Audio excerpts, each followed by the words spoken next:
Good morning, good evening, good afternoon, good day to you. Welcome to Bayou Sports Talk here down in the Bayou of Louisiana, baby. We have some good topics before you. Let's holler at our cast before we get started. Shout out to Ray. Uh, Ray have our deepest sympathy, him and his family as they're going through. So we just want to shout out Ray. We love you, Ray. We with you. And I'm Kay, your moderator. Coach, holla at him.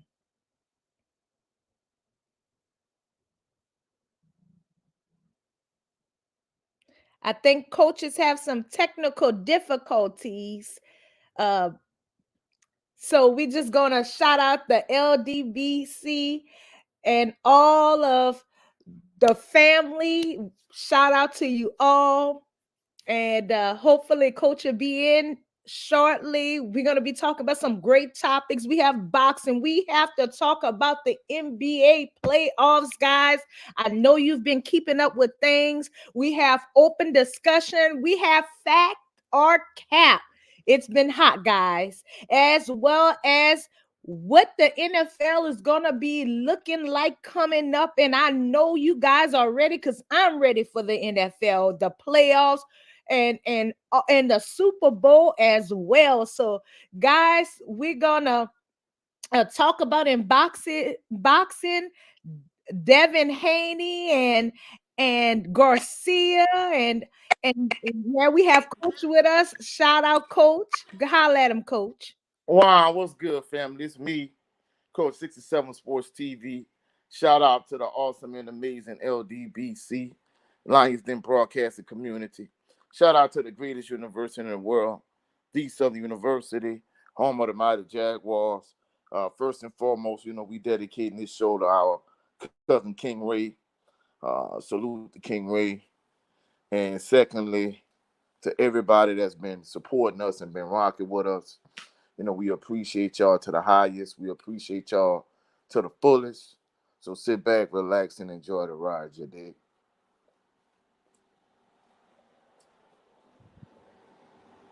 Okay, start us off with boxing, Coach. Well, as we know here recently, one of my favorite fighters, Devin the Dream Haney, he went against Ryan Garcia. Ryan Garcia, he came in 3 pounds overweight for that particular fight. He pulled the upset, even though on my scorecard I had it 114, 114 draw.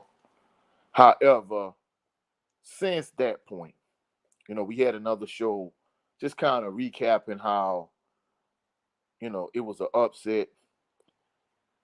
However, since then, Ryan Garcia has tested positive for performing enhancing drugs. One of the drugs is a steroid that the body naturally produces. However, the other one is a masking agent. And, you know, the sad and unfortunate part about this entire scenario, we constantly talk about on our platform how that basically black people, we don't stick together. Other races of people, other communities, they stick together. However, in the black community, there's no unity because I don't know, for those individuals that saw the movie The Great White Hype with Samuel L. Jackson and Damon Wayans. At one point, Damon Wayans' character was telling Samuel L. Jackson character that a white heavyweight is like black unity. Those two things don't go together. And it's sad how once Devin Haney lost, like a lot of black YouTubers, just a lot of black people in general, have kind of been in the street rejoicing his downfall and his loss. And since Ryan Garcia has tested positive for, two substances in his body, and one being a performing enhancer, basically, instead of, people condemning him, they've been coming to his defense, and they've just kind of been justifying and rationalizing his cheating which is ridiculous to me. And the worst part of this entire scenario, if you look at Ryan Garcia's behavior leading up to the fight with Devin the Dream Haney, truthfully speaking, some of these things that Ryan Garcia has said and done leading up to the fight, had Devin Haney or any other black fighter done any of these things, basically they would be vilified and they would be the scum of the earth. However, Ryan Garcia does it, and people justify his bad behavior. They rationalize it. They find ways to move the goalposts. And a byproduct of all of this nonsense is, we always talk about Tank Davis. Tank Davis, last year on April the 22nd, he knocked out Ryan Garcia. A weight drain version of Ryan Garcia, but nevertheless, he knocked him out. The fact that he had such a disdain for Devin Haney, all Devin Haney wanted to do was fight Tank Davis. And basically, since Ryan Garcia has tested negative for these PEDs, he hasn't had his B sample tested yet. His B sample will be tested on May the 22nd. Tank Davis has come out in support of Ryan Garcia. And, it's baffling to me that he has such a disdain for Devin the Dream Haney, who just wanted to fight him and just wanted to prove that he was the best 135-pound fighter in the world at the time. And since then, he just want to prove he's a better fighter. Whereas it seemed like Tank Davis, his position on this entire scenario is personal with him, and he supported Ryan Garcia. And as a result, someone like Clarissa Shields is a female boxer. Basically, we talked about her extensively on the show also. Basically, Clarissa Shields was like, do you have that much of a dislike and disdain for Devin Haney that you would, basically condone Ryan Garcia's bad behavior? And as a result, Tank Davis went back at Clarissa Shields, and basically he called her ugly multiple times, and it's been a ongoing spat between the two of them. He called her ugly multiple times, said she looks like a dog, and as a result, she was like she's glad he doesn't think she's attractive because he's had some domestic issues and so on and so forth. It's gotten real dirty and real negative between the two of them. But the point I'm trying to make is I condemn Ryan Garcia's behavior, his behavior leading up to the fight. And even Coach Prime, someone who I've defended on numerous occasions on this particular platform, I've defended him constantly. He's come out in support of Ryan Garcia, and he had Ryan Garcia in a team facility, and basically, you know, he made it about religion as opposed to just Ryan Garcia being the trash human being that he is. And at the end of the day, I'm in full support of Devin Haney. We already know on May the 22nd that Ryan Garcia's B sample is going to come back negative. And at the end of the day, I'm in full support of Devin Haney and Bill Haney, who I met personally at the LDBC meet and greet in Dallas. And at the end of the day, in my opinion, Ryan Garcia is a high level hypocrite. 1 minute, he's talking about praise the Lord and hallelujah, thank you, Jesus. Then the next minute, he's spouting profanities and talking ill of people, negative of people, you know, having relations with women of the night, often by women BBLs, calling him and his dad calling uh, Bill and Devin Haney nappy heads and things of that nature. So his behavior is erratic. He's crazy, but more than anything, his behavior is downright disgusting. And I don't understand how people could support this trash behavior. So at the end of the day, I mean, I don't understand, why people have such a disdain and dislike for Devin and Bill Haney. More than anything, our people more than anything. It's just a self-hate thing, and it's sad. All right, coach. Yeah, I just wish the best for everybody involved. So let's move on to the NBA, coach. What do you have for us? Well, as we know, our Pelicans, since we last had a show, they were down 2-0 against the Oklahoma City Thunder. Without Zion Williamson, the Oklahoma City Thunder went on to sweep our Pelicans. As of right now, the Oklahoma City advanced to the next round of the playoffs. They're currently in the series with the Dallas Mavericks, where they're tied 1-1. Also, the Oklahoma City Thunder, you know, Shea Gilchrist Alexander, who's their best player. Well, we're gonna talk about the MVP. Let's continue with the playoffs. Uh, also, the Denver Nuggets, who the defending NBA champions, they down 2-1 against the Timberwolves, who are led by, you know, of course, a lot of individuals are comparing him to Michael Jordan, Anthony Edwards. So Anthony Edwards is leading the Timberwolves. The Timberwolves are up 2-1 against the Denver Nuggets. The Dallas Mavericks and the OKC Thunder are 1-1. In the Eastern Conference, it's 1-1 between the Boston Celtics and the Cleveland Cavaliers. And the New York Knicks are up 2-1 against the Indiana Pacers. So, the NBA playoff picture is progressing. It's going to be interesting to see who makes it to the NBA Finals. First, the Western Conference Finals, and then the NBA Finals, and who's eventually crowned to be the NBA champions. While we talking about the NBA, also um, the Joker, Nikola Jokic, starting center the the Denver Nuggets. He has won another MVP award. He's been named the NBA MVP, and it sparked a lot of controversy in terms of like what's the actual criteria for MVP.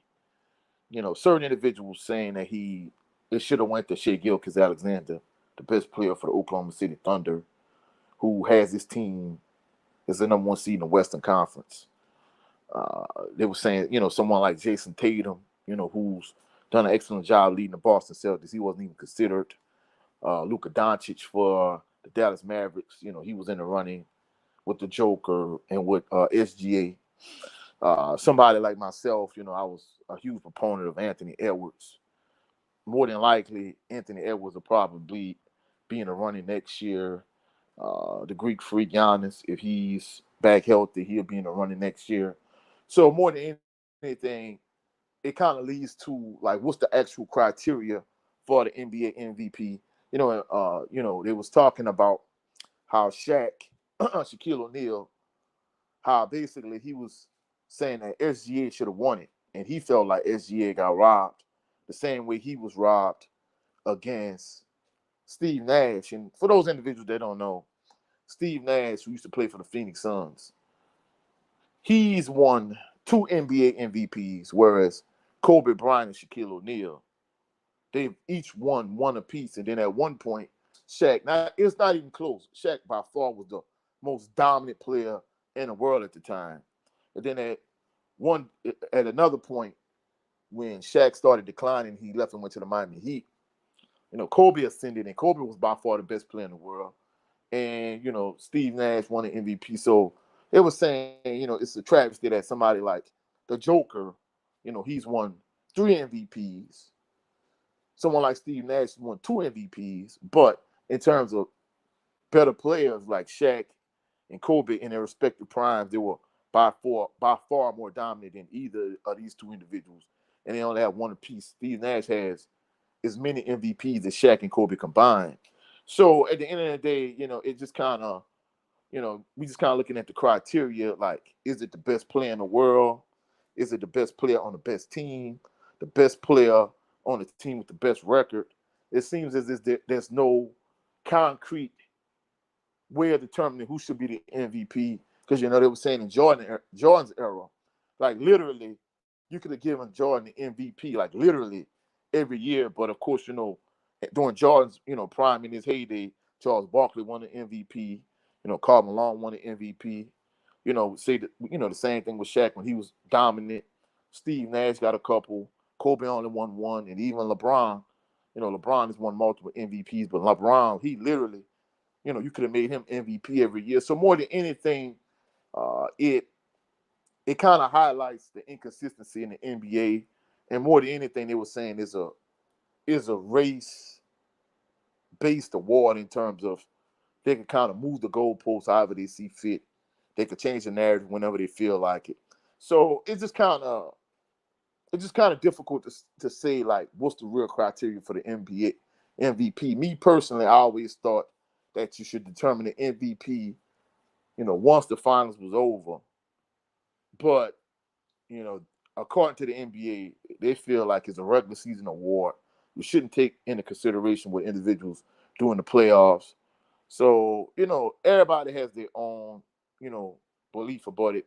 Me personally, if it's the most valuable player, to me personally, that's the best player in the league, and you should wait till after the NBA finals is over to determine who's the MVP. But, to each his own in terms of the criteria. That's my, personal belief. Okay, coach. Well, let's move on to open discussion. What do you have any topics for us today, coach? Yeah, just kind of piggybacking off our previous topic. We talked about the MVP, and Shaq kind of went on a rant when he, was discussing how he felt like Shea Gilchrist-Alexander was robbed of the MVP award. Basically, he kind of brought up how he was robbed. You know, there's no way Steve Nash should have two and he only has one.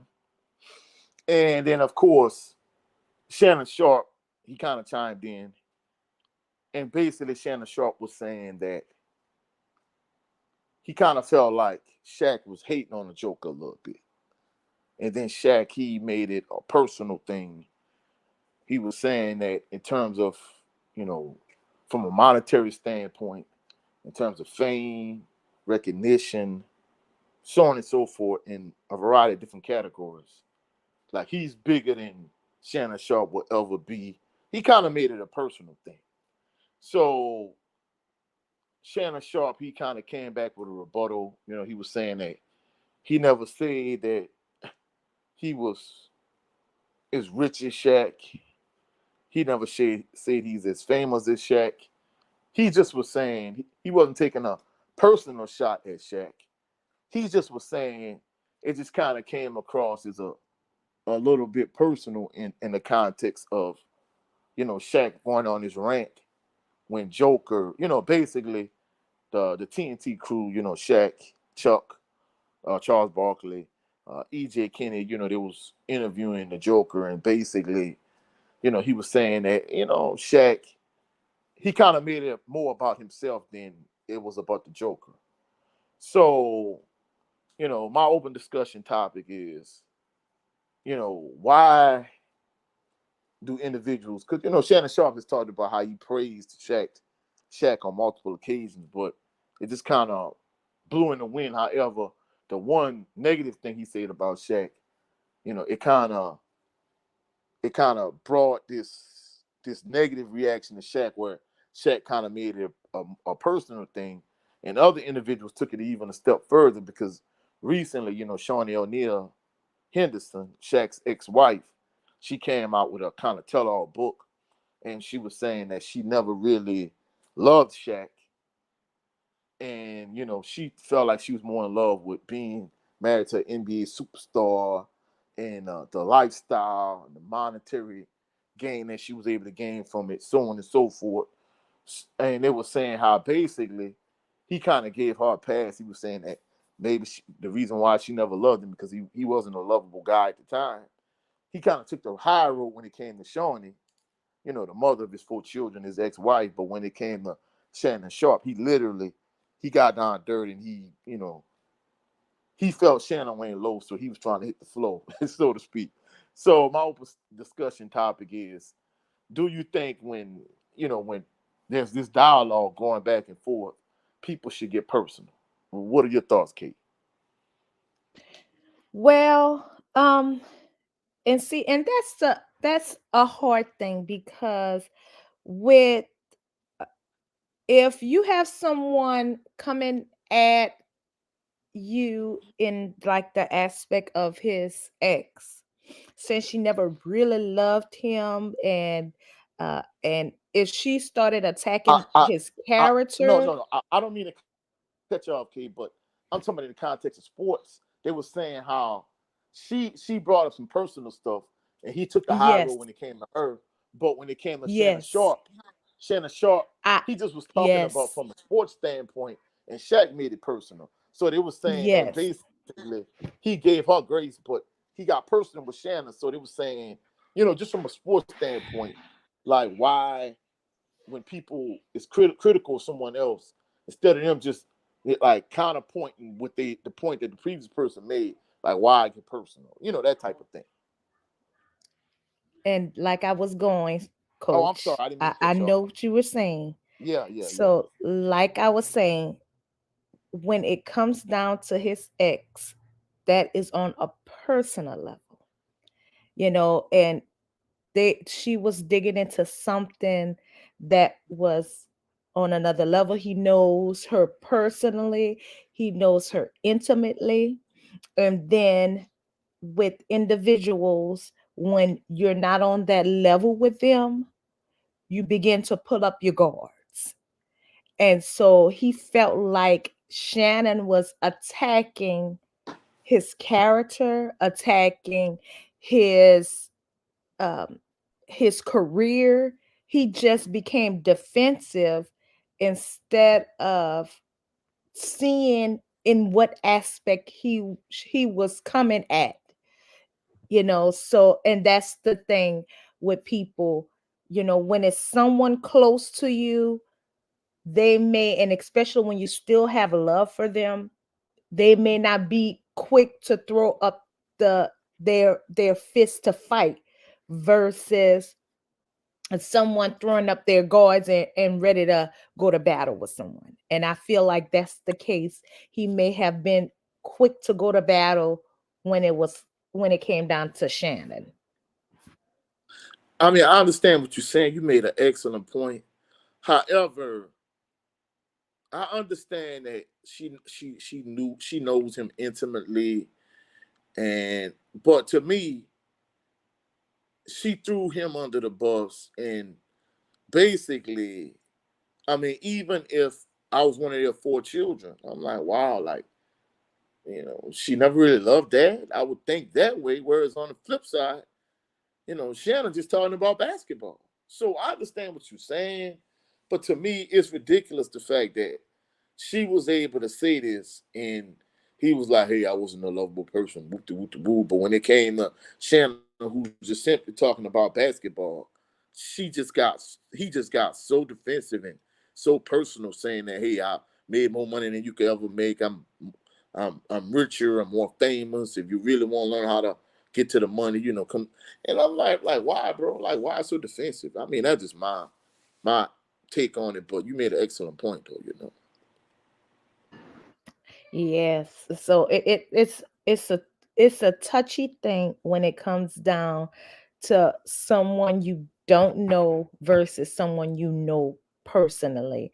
And maybe they may have, you know, came across one another, talk whatever, but may have not been really friends, or he just may have felt some kind of way regardless when it came down to that. And and a lot of people don't like to be compared to someone else, and Yeah, maybe that's something that he took to heart also, that he felt like he was being compared to the Joker, and he felt like he was better than the Joker, and the times were different than which I, to be truthfully honest with you, no, no, no. basketball You then, what, they are different.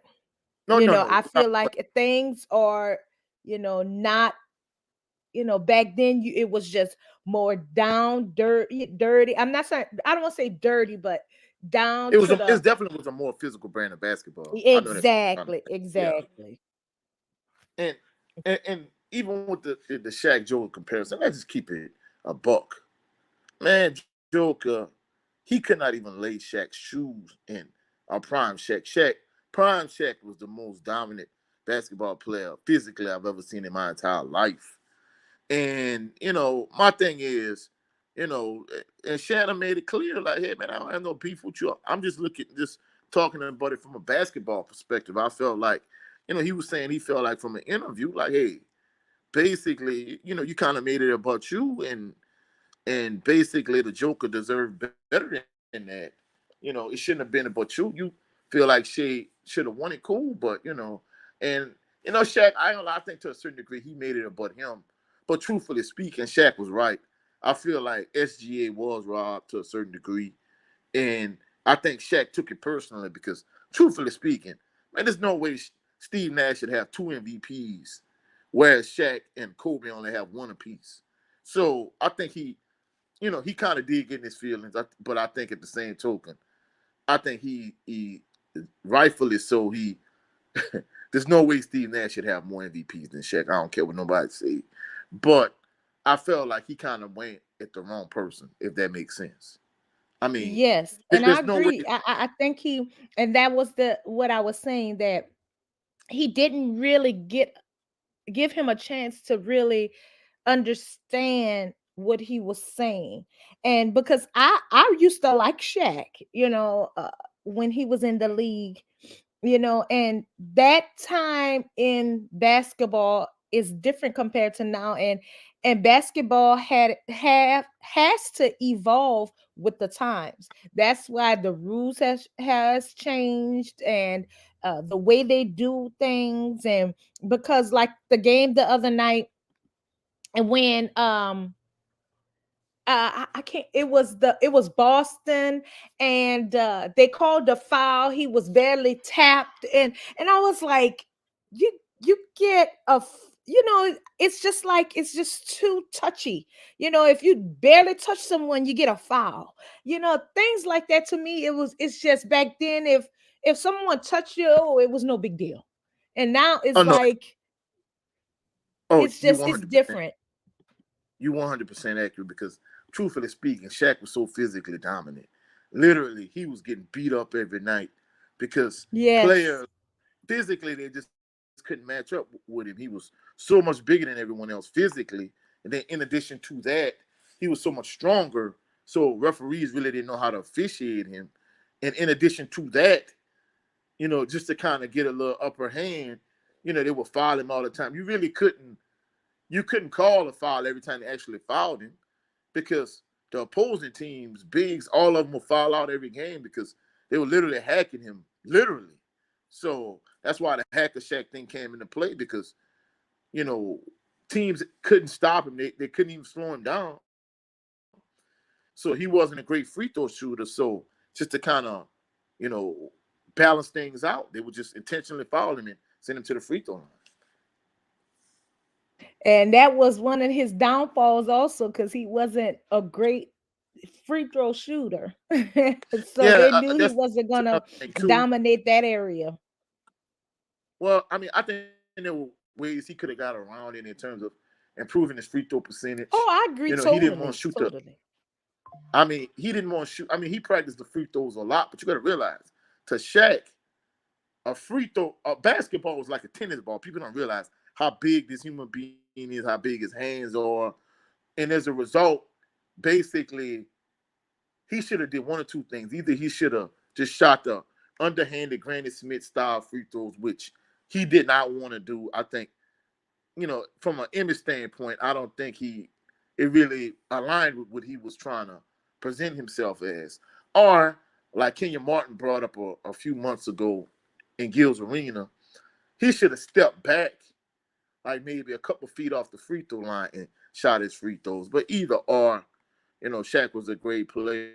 It's unfortunate. I mean, everybody talk about just the beef in sports with, Austin Rivers and James Jones in terms of, Austin Rivers saying that you have 30 NBA players could play in the NFL, and James Jones kind of got offended by it. He was saying the NBA players are soft. There's no way they can make it in the NFL. And, you got the Kendrick Lamar and Drake beef. So it's just kind of crazy how the world we live in controversy sells, and you got all this beef. It's unfortunate you got two legends like Uh, and Chandler Sharp made it clear like he has no beef with Shaq. He just was talking about it from a basketball standpoint. But at the end of the day, Yes, hopefully the two of them could come together and they could just kind of smooth things over. I agree. I agree totally. Any other open discussion, coach? No, that was the only open discussion question, boo. Okay, fact or cap, coach? All right, factor cap. I'm gonna kind of piggyback off of one of our previous topics, just like the last one. Basically, we were talking about Ryan Garcia and his filthy, disgusting, foul behavior leading up to his showdown with Devin Haney. He said a lot of inappropriate things. 1 minute he talking about hallelujah, praise the Lord. I give it all to Jesus, and then the next minute he talking about being with women of the night, buying women BBLs, saying people are doing inappropriate things, so on and so forth. Smoking marijuana uh, on a live stream. Just crazy things, erratic behavior, so on and so forth. Uh, then he failed his drug test. But I don't want to talk about all of Ryan Garcia's ridiculous things. I want to talk about Coach Prime and how he, instead of making it about the trash behavior of Ryan Garcia, basically, Ryan Garcia, he's demonstrated that he is a high level hypocrite, even though he talk about Jesus all the time. He really doesn't move like a Christian. So Coach Prime brought him into the locker room with his players, so on and so forth. And basically, he kind of made it a religious thing. Jesus did it, so on and so forth. So my factor cap question, K, is you getting people around or vouching for people, you should find out their background, because I'm sure if Coach Prime, I kind of give him the benefit of the doubt a lot lately. His behavior's kind of been, sketchy, but I kind of always gave him the benefit of the doubt because of his time at G State. But I'm kind of looking at him differently. For Ryan Garcia to call Bill and Devin Haney and Ryan Garcia and his dad to call Bill Haney and Devin Haney like nappy headed. And to me, the way they said, he just might well call them nappy headed N words. So my factor cap question: before you vouch for people, you should look into their background and see who they are as individuals. Factor cap.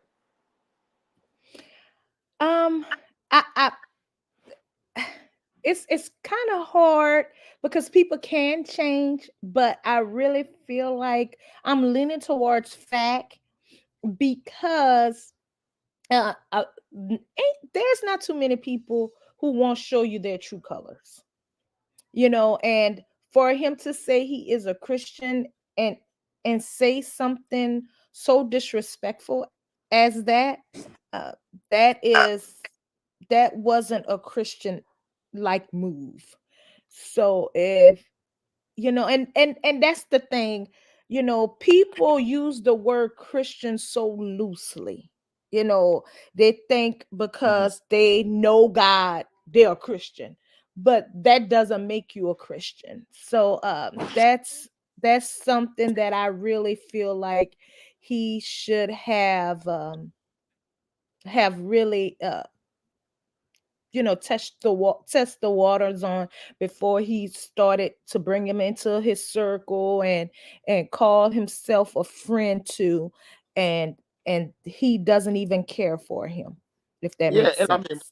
more than anything, I think Coach Prime just was kind of right the wave. But I'm gonna keep it 100. If you rocking with Ryan Garcia, I really can't rock with him. And one thing I want kind of clear up.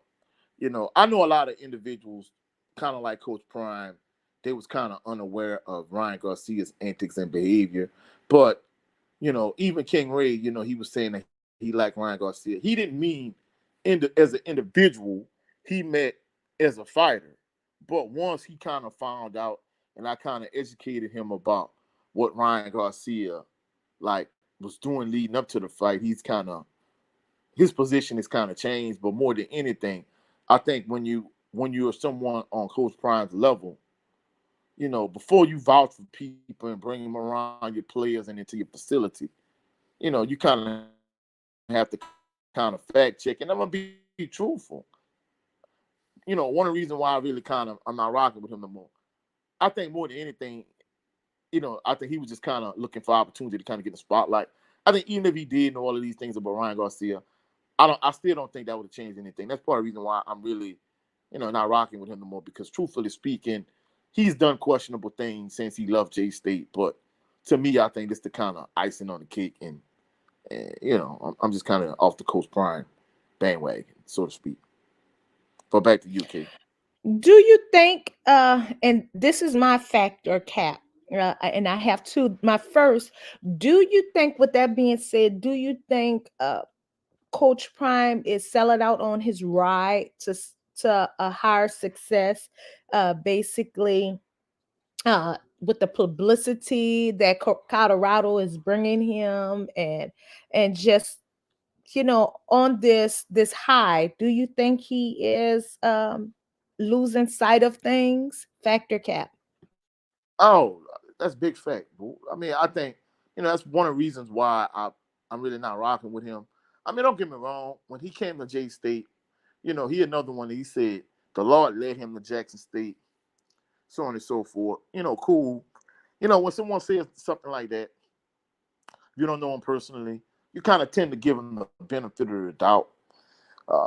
He struggled the first spring, and then that same fall, they won a SWAC championship. Even though I feel like Southern should have beat them. Then the next year they won the SWAC championship again. Both years they lost in the Celebration Bowl back to back. Then he left for greener pastures and he went to Colorado. And individuals like Jay Good, Jay Good, he brought up valid points on the Southern Baller show. And he was saying how, he kind of broke it down in terms of he felt like different things Coach Prime did was questionable. And I think Jay Good was right. I think he kind of saw the bigger picture before, myself, my brother Jerry Levin Green, and JB, before we really saw the bigger picture. I think he kind of saw down the road and was like, hey, him doing this or him saying this or him doing that, like these are certain things that are questionable. Like we talked about these things on the show, but Jared Levin Green and JB and I, we kind of all gave Coach Prime the benefit of the doubt. But I think at this point, I think he's kind of demonstrated time and time again that even him, he's kind of sketchy in terms of the way he moves. Okay, and I have one other factor cap, and this may lead to another, but with Angel Reese's transition to the WNBA, there have been rumors about her choice of things to that she's doing. Do you think she has made some decisions of basically transitioning? I'm gonna use that word. Factor cap.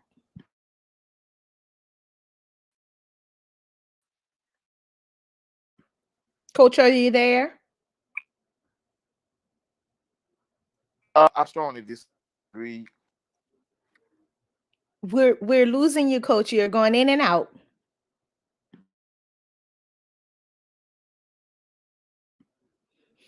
Okay, while coach is getting his in together, a little background, they the reason why I was asking this question, because there have been things that were said that because Angel Reese has been spotted at different events that someone on her level would have not been at in her the point in her career.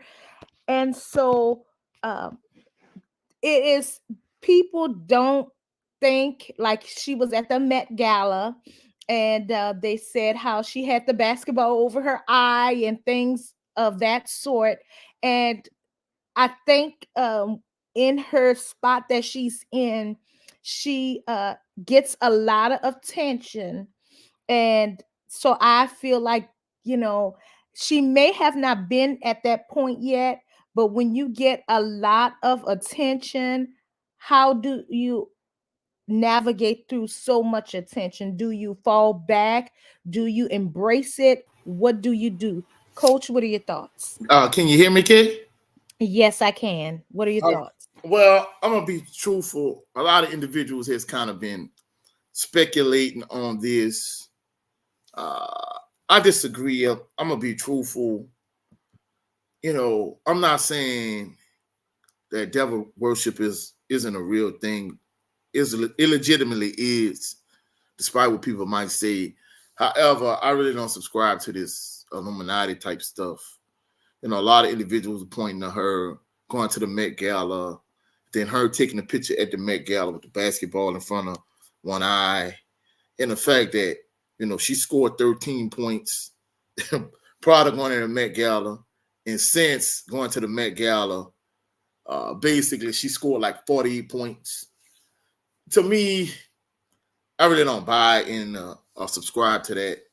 So more than Well, any, it's not even just all about that. It's just that, the transitioning of uh, so much attention. And that's what they were saying. They were saying for someone in her position, usually people don't get as much attention uh, that she does in that area in her in that aspect of her life. well, I mean, I'm gonna be truthful. You have to realize she was a huge superstar on a college level. And I agree.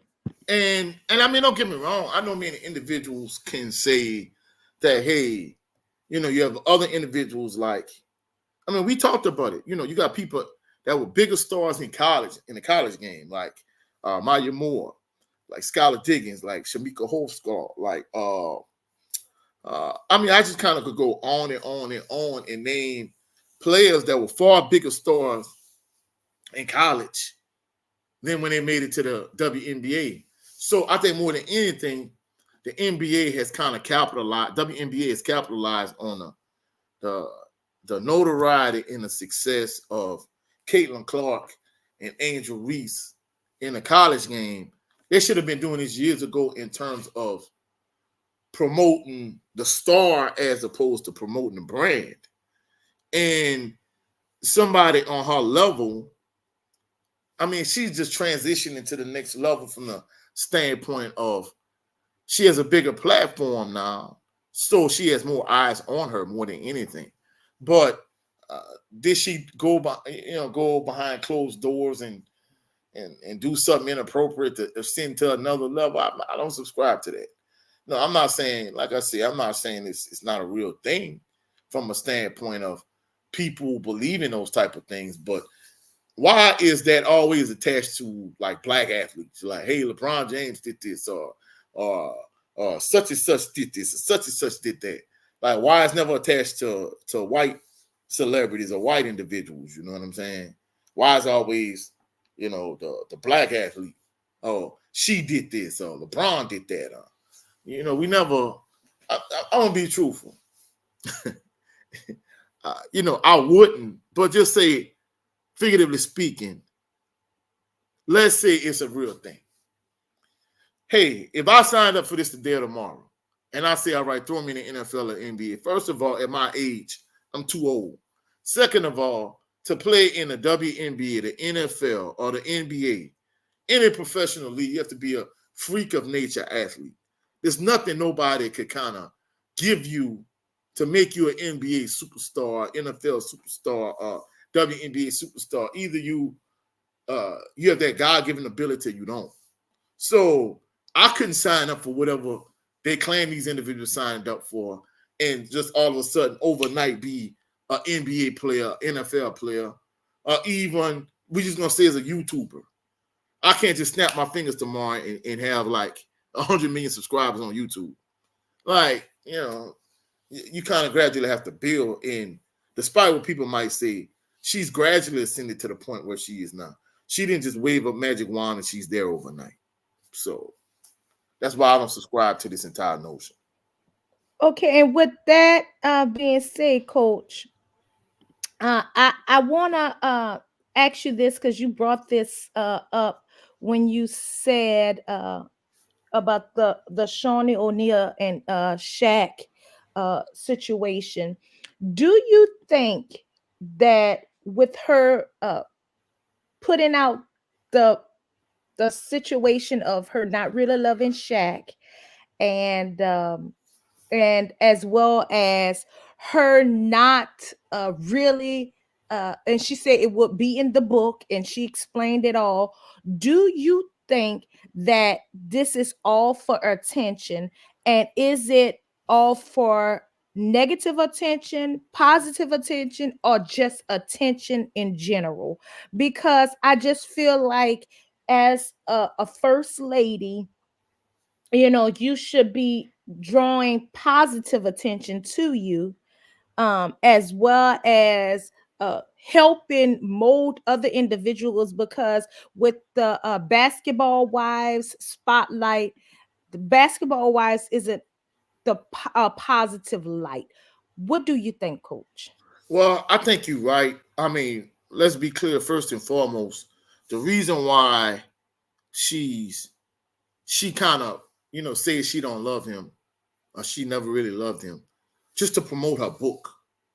I mean, let's be clear. I mean, it's obvious and it's transparent. Nowadays, controversy sells. You need to have like a controversial point in this tell-all book to promote it and sell it. So her controversial point is that she never really truly loved Shaq. So that's first and foremost.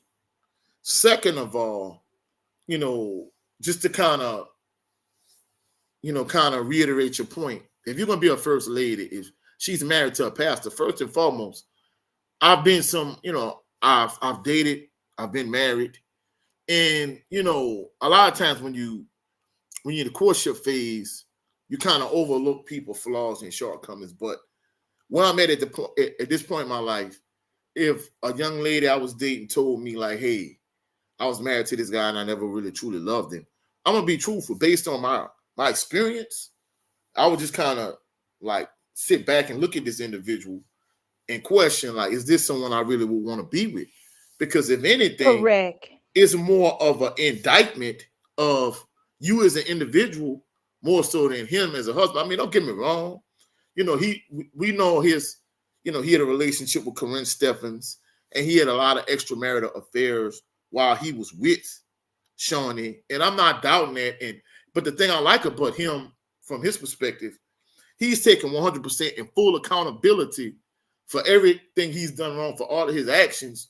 Whereas on the flip side, it just kind of seemed like she's extremely dismissive of the fact that she never really truly loved him. If anything, it makes me look at her differently, Yes, and the yes, fact that and that's what I was gonna say. you the first lady, and like you said, first of all, without her being married to Shaq, because you got to realize, even when they parted ways, she didn't drop his last name. She remained Shawnee O'Neal. That was the Correct. reason why she was able to build all the relationships she was able to build, and that's the reason why she was able to launch Basketball Wives. And I'm gonna be truthful, from a reality TV standpoint, I'm gonna call a spade a spade. That is not programming I would want my family, yeah, to indulge in, because it's just basic bottom of the barrel type stuff, to be truthful. And she made a lot of money off of Basketball Wives and that brand, and her association with Shaq is what catapulted her to the celebrity status that she had, and how she was able to build that brand of Basketball Wives, and so on and so forth. And truthfully speaking, she doesn't represent a first lady, in my opinion. I mean, like you said, you know, several minutes ago, individuals and people could change. But if she's associated with Basketball Wives and she has a tell-all book, to me, she doesn't move and conduct herself like a first lady. And, people could do what they want with their lives, but, we live in a different era, even from a Christian standpoint.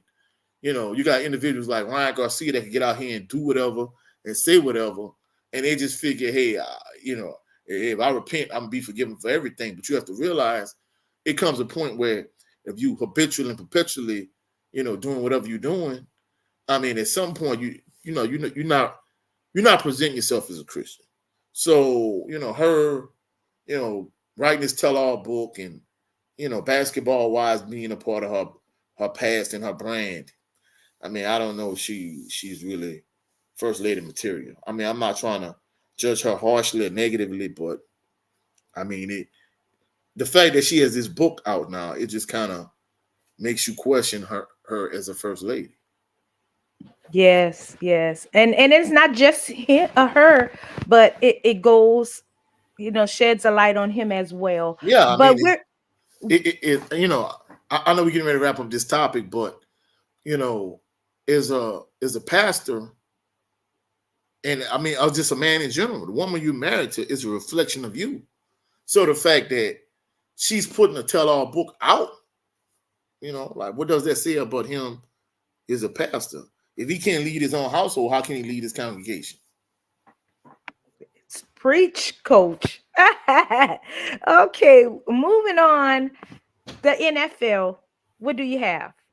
Well, we talked about on my brother Jared 11 Green show. We talked about draft grades, and this on this particular platform, we talk about our local teams. We talk about the Southern University Jaguars, which we are both prior graduates of. Kingery also. We talk about the Pelicans here in terms of the Saints. You talked about at the time when the Saints were drafting Spencer Rattler as their quarterback. Is he going to be an immediate answer to the quarterback issue the Saints have with Derek Carr? I don't think so. But in terms of the Saints is an organization in terms of their draft grade, many individuals have given him A's. Some individuals have given him A minuses. Me personally, I think I gave him a B plus because with Fuaga in the first round, he addressed their biggest area of need. They needed an offensive lineman that could either play left guard or left tackle because the left side is extremely weak for the Saints offensive line. In addition to that, in the second round, they was able to draft Kool-Aid McKinstry from Alabama. They need to get the secondary younger. So he addressed a huge area of need. And then later on, they were able to get Spencer Rattler. Hopefully someone with his talent, because he's another one. When he was in high school, he did this Netflix special situation where it kind of highlighted him in a negative light to a certain degree. And a lot of NFL teams were saying, the fact that he didn't live up to his fullest potential in college and the fact that he had the Netflix special, it kind of, NFL teams didn't want to touch him more than anything. That's why he fell to the Saints in the fifth round. So more than anything, I think overall, the Saints getting, Fuaga, Kool-Aid McKinstry, Spencer Rattler, getting Bob Means later on. I think they had a pretty good draft. Like Kingery always says, you never really could evaluate a draft until after the season is over, and then maybe even years down the line after the fact. But as of right now, right after the draft, I'll give them a B plus in terms of the draft that they was able to put together in terms of, addressing a few major areas of concern in more than anything, a few holes that they needed to fill more than anything. Yes, yes, and hopefully the NFL season will look so much better for the Saints because and we not only need uh the players, we need the coaching staff to be on point because if you don't have the coaching, if you have one aspect and you don't have the other, it won't work. Coach, do you have anything else for the NFL? Uh, no, I don't have anything for the NFL, but before we wrap it up, and I know you're gonna address this, Kate, because you always do. But major love to everybody in the chat, and my Yes, brother and Big that's Joe next. Townsend. He right a lot of times. Going kind of going back to the Shawnee thing. I don't think she really thought about how this would make her kids feel. He kind of saying the same thing I said earlier, and my brother Jared Lovin Green, he said the same thing too. You know what I'm saying? So it's kind of sketchy with Shawnee, but salute to my brother Jared Lovin Green, my brother Big Joe Townsend. the brother Trill Will. We're going to get to that, Coach. All right. I'm sorry, Kay. I don't mean to step on your toes, boo. Okay, and with that being said, now another segment that was created, shout outs. We want to send shout out to Joseph Townsend, Jared O11 Green, Trill Will, LDBC or nothing. We want to send shout out to Main Event Mark. Shout out to Big Reg, host of Big Boy Talk. Shout out to you. Shout out to KC. Shout out to Jay Barr. Shout out to everyone that has been rocking with us. And once more, we want to shout out to Ray and his family. Prayers to you. And we love you all. We And love thank y'all. y'all for supporting us from day one. And everyone that has not even come into the chat, shout out to you as well. We thank you. We appreciate you. Anything else, Coach? And I know you probably want to shout out the No, LDBC. LDBC, of course, LDBC is representing heavy, Big Joe Townsend, my brother Jared Level Green, Trill Will, Main Event Mark. Shout out to Jaguar Nation, KC, everybody that came through to show us some love. We appreciate y'all. We love y'all. Peace and blessings to everybody. Yeah. And you please follow them, like, subscribe, share. If please do so. Show them some love as well. And with that being said, we want you to like, subscribe, and share King Ray. He's not here today, but please follow him at _King Ray with 2 Y's _ and Ray Swank 225. Please follow him, like, subscribe, share. And no, And go back to King Ray. Yeah, King Ray is on Instagram, and Ray Swing 225 is on YouTube. So King Ray with the 2 Y's, that's on Instagram, and Ray Swing 225 that's here on YouTube. So Ray Swing 225 here on YouTube, King Ray on Instagram. okay, and Coach, give him shout outs. Yeah, Your handle. Coach 67 Sports TV on all social media platforms. Of course, primarily here on YouTube, but also on Instagram, on X, which is formerly known as Twitter, on TikTok, all social media platforms. I even have a Facebook group. So basically, Coach 67 Sports TV on all social media platforms.